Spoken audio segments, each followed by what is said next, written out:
देखो, धन को लेकर दो अतियां समाज में दिखाई देती है, दो अतियां।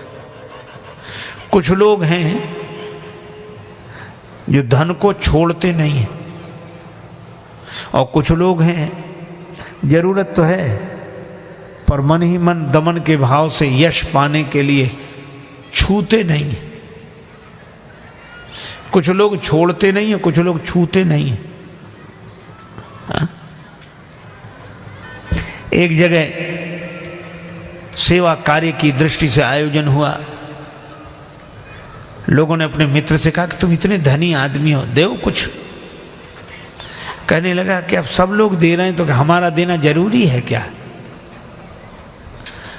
अरे भाई, तो सब लोगों का अपनी करनी का फल मिलेगा, तुम भी तो कुछ कर लो। अच्छा तो ठीक है, अच्छा एक काम करते हैं, क्या कल देंगे? ठीक है। दूसरे दिन आया 1 रुपया लेकर, पुराना जमाना, चांदी का रुपया, सो मुट्ठी में दबाए। अब सोचे दें कि न दें, दें कि न दें, दे देना चाहिए। अच्छा, फिर बोला अब जरूरी थोड़ी कि हम भी दें, इतने लोग दे ही रहे हैं। फिर अब जैसे जैसे देने का मन आवे वैसे मुट्ठी और कड़ाई से बंद करे, लेकिन सोचा अब दे ही डालें। अब आध घंटा तो यही सोचता रहा, दें कि न दें, दें कि न दें। फिर सोचा देख लें एक बार, फिर तो ये देखने को मिलेगा नहीं। सो जैसे ही मुट्ठी खोली तो हाथ पसीज गया था, दिल तो नहीं पसीजा, हाथ पसीज गया, पसीना आया। और जो देखा कि हाथ पसीज गया, पसीना, सो रुपए से बोला, अरे तुम बहुत रोते हो, हम तुम्हें किसी को नहीं देंगे, फिर जेब में रख लिया। एक वे हैं जो छोड़ते नहीं। और मुझे एक संत कथा सुना रहे थे, एक सज्जन का नाम था दानचंद। गंगा जी से 12 किलोमीटर दूर उनका गांव था। दानचंद को भगवान ने संपन्नता तो दी थी, धन तो दिया था, लेकिन लोभ ही इतने थे कि लोगों ने व्यंग में ही उनका नाम दानचंद रख दिया था। कभी कोई पुण्य कार्य नहीं किया, कहते खर्च होगा। तो पत्नी ने कहा कि गंगा जी नहाया, 12 किलोमीटर दूर हैं, इसमें क्या खर्च हो रहा है, चले जाओ। सवारी की भी जरूरत नहीं, पैदल पैदल चले जाओ, और गंगा जी तो नहा लो। ठीक है, बहुत कहा तो सोचा जीवन में एक बार गंगा जी नहा लें, क्या हर्ज है, 12 किलोमीटर दूर है गंगा जी, जा पैदल पैदल गया। खर्चा कौन करे सवारी। अब गंगा जी किनारे पहुंचकर सोचा घाट पर नहीं जाएंगे, वहां पंडा लोग रहते हैं, पंडा कहेंगे कि दान दो। तो मुर्दा घाट पर गए।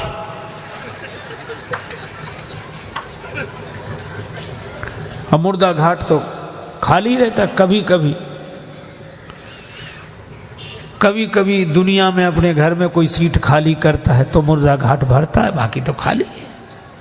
सोचा ये ठीक, न पंडा का झंझट, न दान का, न पुण्य का। गए, सो कपड़े उतारे, इधर उधर देखा कोई नहीं है, सोचा डुबकी लगा ले। सो जैसे ही प्रवेश किया, डुबकी लगाई। अब कथा बड़ी सुंदर है, भगवान को हंसी लगी कि इतना लोभी आदमी नहीं देखा। तो भगवान ने सोचा कि चलो आज हम इसको छकाते। तो दानचंद ने देखा इधर उधर कोई नहीं था, पर गंगा जी में जैसे ही डुबकी लगा के और बाहर निकले, वैसे ही पंडा के रूप में भगवान उपस्थित। यजमान की जय हो।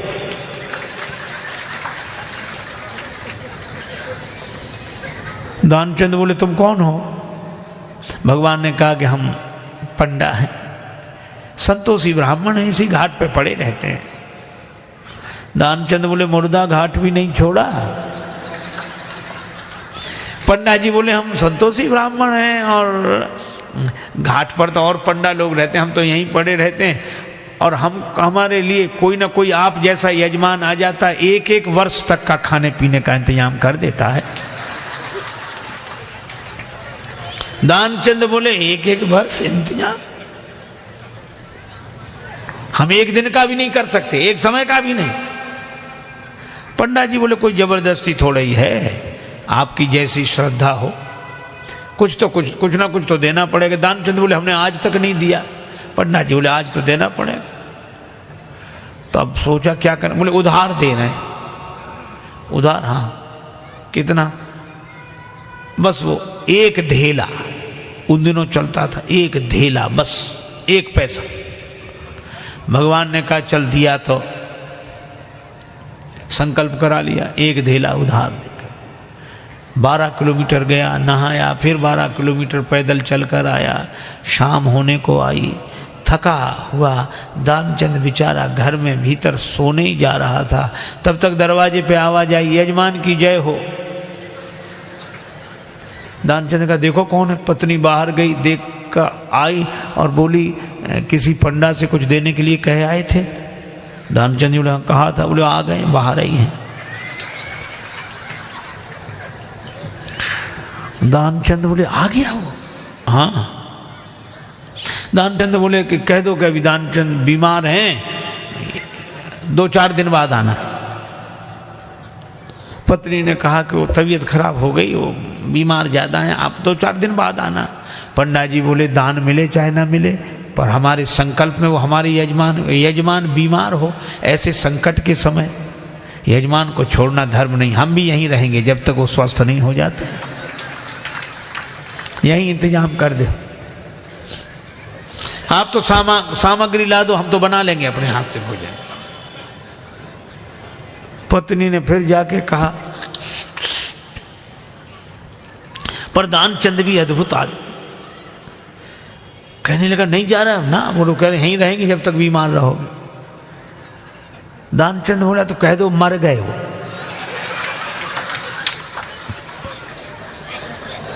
तो ये ऐसे कैसे कह दें? दानचंद बोले तुम कह दो हम श्वास रो के पड़े रहेंगे।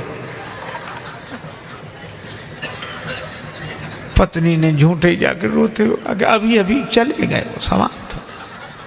पंडा जी बोले चले गए, मर गए?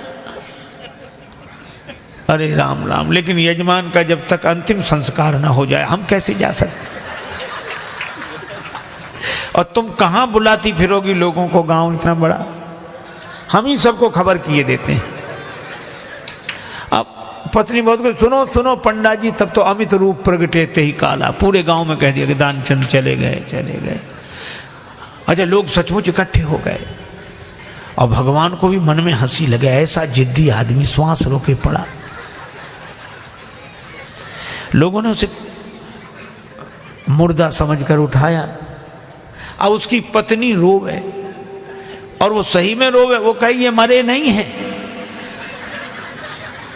और गांव वाले कहते जाने वाला तो गया, ये तो तुम्हारा मोह है। वो कहे कि नहीं मरे, गए वो तो। वो बेचारी रोती रही, कौन सुने। दानचंद को उठा लिया, बांध लिया, और वो भी बंध गया। भगवान ने कहा कि हद हो गई, ऐसा आदमी हमने नहीं देखा। भगवान को लगा कि सब हमसे हार जाते हैं, आज हम हार गए इससे। ले गए, चिता पर रख दिया, अग्नि लगने वाली थी। भगवान ने कहा ये मर जाएगा लेकिन देगा नहीं कुछ। तो भगवान ने कहा कि यजमान के कान में हम कुछ मंत्र बोलेंगे। हाँ ठीक है। सो भगवान ने कान में कहा, आया हूं बैकुंठ से तुम हित नाता जोड़। भगवान ने कहा कि हम हार गए, हम भगवान हैं, बैकुंठ से आए, तुमसे नाता हमने जोड़ा। सो पंडा ने जो कहा कि आया हूं बैकुंठ से तुम हित नाता जोड़, तो दानचंद ने सोचा ये तो भगवान है। सो आंख खोली, और जो आंख खोली तो वही पंडा, और जो पंडा को देखा तो फिर आंख बंद कर ली। भगवान ने कहा कि हम तुमसे कुछ नहीं लेंगे, मांग ले हो वरदान कछु, तुम ही हमसे कुछ मांग लो। तो दानचंद क्या बोला? बोले धेला दीजिए छोड़, बस वही छोड़ दो और कुछ नहीं चाहिए। अब बोलो, ये लोभ की अति है? इतनी अति। देखो, सहस्त्राबाहु के 1000 भुजाएं, सहस्त्रबाहु 1000 भुजाएं, और परशुराम जी ने फरसे से उसके हाथ काटे, और फरसा क्या है? दान परस बुद्धि शक्ति प्रचंडा, दान ही फरसा है। और 1000 भुजाओं से केवल अपने एक पेट के लिए ही समेटना और किसी को न मिलने दे, यह सहस्त्राभाव है। तो लोभ की भुजाएं तो दान के फरसे से ही कटती हैं, और कोई उपाय नहीं है। एक बार एक सज्जन एक महात्मा के पास गए, कहने लगे हम भी भगवान की पूजा करना चाहते हैं, बहुत बढ़िया से बढ़िया लगता है, कीमती से कीमती चीज़ भगवान को बना कर खिलाएं और हार पहनाएं हीरों का, सोने का, और कपड़े पहनाएं और भोग लगाएं, कीर्तन करें। तो महात्मा जी बोले करो, तुमको भगवान ने बहुत दिया है। बोले दिया तो है, लेकिन दिल नहीं दिया, हम खर्च नहीं कर सकते महाराज। आपसे साफ साफ कह रहे हैं, हमसे भगवान प्रसन्न होंगे? महात्मा बोले हो जाएंगे। क्या? धन तुम अपने पास रखो, फिर मानसिक पूजा करो। अच्छा, मानसिक पूजा में तो कोई खर्च होना नहीं। महात्मा की कृपा, वो ध्यान में बैठे तो उनको भगवान दिखने लगे। अब वो कहे हाँ, भगवान को ऐसे नहीं, सोने के सिंहासन पर बिठाएंगे। तो मन से ही सोने का सिंहासन, हीरों का हार पहनाएंगे, रेशमी ये वस्त्र धारण कराएंगे, मखमली, सब तरह तरह की चीज़ें बना बना के खिलाएंगे। ठीक है। अब एक दिन भगवान का ध्यान किया तो भगवान ध्यान में आ गए, तो भगवान को खीर खिला लो, बड़ा सुंदर स्वादिष्ट दूध और उसमें मेवा आदि डाल के, चीनी डाल रहा था। लोभ वहाँ भी पहुँच गया, एक चम्मच चीनी डाल दी, दूसरी डाल रहा था, अरे ज़्यादा, दूसरी हटा ली। जैसे हटाई तो भगवान भी प्रसन्न हो गए, प्रकट हो गए, हाथ पकड़ लिया, बोले ये तो पूरी डाल दे, इसमें क्या खर्च हो रहा है तेरा इतना तो। कुछ लोग हैं जो छोड़ते नहीं हैं,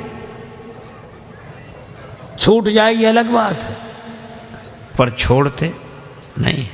पर दूसरे लोग भी हैं जो छूते नहीं। एक बार हम 2-4 संत किसी के निमंत्रण पर गए, तो गृह स्वामी ने भोजन कराया, और भोजन के बाद वो दक्षिणा देने लगा। तो जिसे देता था वो लेते थे। एक साधक बैठे थे, उनको जैसे ही वो देने लगा दक्षिणा, नहीं, दूर रखो, दूर रखो। उसने कहा क्यों महाराज? हम छूते नहीं हैं, दूर रखो। तो औरों को तो ऐसे प्रणाम कर रहा था, जिन्होंने कहा हम छूते नहीं, तो ऐसे प्रणाम किया। मतलब ये कि सब नंबर 2 के हैं, यही एक ठीक है, श्रेष्ठ है। अच्छा, हम लोगों को भी अच्छा लगा कि भाई त्याग है, इतना ऊंचा त्याग है, प्रणाम है। लेकिन जब दूसरा दृश्य देखा, वो जैसे ही लंबा प्रणाम करके चलने लगा, तो बोला कहाँ जा रहे हो? इधर। वो दक्षिणा का आप तो छूते नहीं। हाँ छूते नहीं, इसमें बांध दो, इसमें बांध दो। तो हमारे बगल में एक सज्जन बैठे थे, कहने लगे कि ये तो छूते नहीं। हमने कहा ये बांधते हैं। तो बोले आप मुझसे कहने लगे कि ऐसा क्यों कह रहे हो? हमारा विरोध। हमका विरोध नहीं कर रहे महाराज, नाराज मत हो, आपको जरूरत है कि नहीं? बोले बिल्कुल है। तो हमने कहा जब नाक पकड़नी है तो ऐसे काहे नहीं पकड़ लेते, ऐसे काहे को पकड़ते हो? बोले हम कपड़े से छूते हैं, इससे नहीं छूते हैं। हमने कहा महाराज ये भी कपड़ा ही है। वासांस जीर्णानि यथा विहाय नवानि गृह्णाति नरोपणानि। हमारे गुरुदेव कहते थे, है भूत पांचों का बना यह वस्त्र सुंदर आपका, बनता बिगड़ता है यही नहीं कुछ बिगड़ता आपका। और हम लोग भी जाते नहीं हैं कोई दुनिया से दूर चल के, मिलते हैं सब यहीं पर कपड़े बदल बदल के। ये कपड़ा ही है, उसमें क्या है? लेकिन केवल वाह के लिए कि लोग कहें वाह इन्होंने छुआ नहीं, लेकिन ले तो लिया। दिखाई देती है समाज में।